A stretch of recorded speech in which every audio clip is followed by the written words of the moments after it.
Well, in our Frontline Diaries segment today, we connect with Dr. Glenn Posner, Medical Director of the Skills and Simulation Center at the University of Ottawa. Dr. Posner, thank you for being here. Pleasure. So what has the role of that center been in this COVID era? Wow. Well, we usually have medical students, residents, nurses coming through the University of Ottawa Skills and Simulation Center every day training. And in March, we had to completely pivot everything we were doing in the center and in the hospital to focus on training for the pandemic and how to train frontline healthcare workers and how to prepare and how to take care of patients during this pandemic. So initially that was in-person training in the room to deal with a situation that you obviously had a very small window to prepare for as you saw stuff happening around the world and you had to get ready. Exactly. So, we started thinking about it at the end of January and we started actually training the second week of March.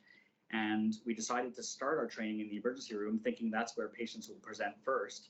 And we worked with our local champions there in the emergency department, the nurse educators and the simulation educators there, to train up the interprofessional teams of docs and nurses and respiratory therapists on how do we actually intubate or put a breathing tube into a patient safely who has COVID-19. And then videos were being made of different situations, and you guys have essentially become YouTube stars now.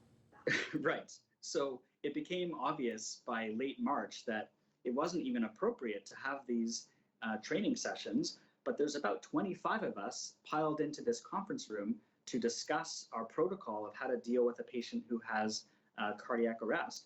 And if any one of us tests positive, we're going to have to do quite a bit of contact tracing. So we started doing 360-degree virtual reality videos. We have about 22 patient care videos for healthcare providers. And then we started doing virtual tours for patients. So if someone was, say, pregnant, waiting to go into the hospital, not knowing what that situation was going to be like in the COVID era, would their partner be with them? How would it work? There was a video that they could watch.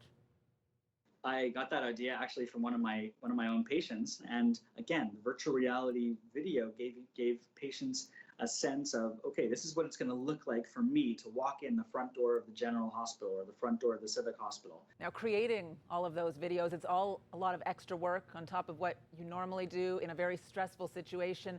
How did all of that kind of take a toll on you personally? Honestly, just talking about it, I can feel my pulse starting to race a little bit again. In those early days, when we were really trying to upskill everybody in the hospital, it was very, very stressful. The hours that the whole team was putting in to collect video, to edit the video, to get the videos up, to coordinate, it does take a physical toll. I personally started on high blood pressure medication beginning of April, and now things are getting a little bit better and I'm starting to wean off of them. Dr. Posner, do take care, and thank you so much for your time and sharing your story today. Thank you.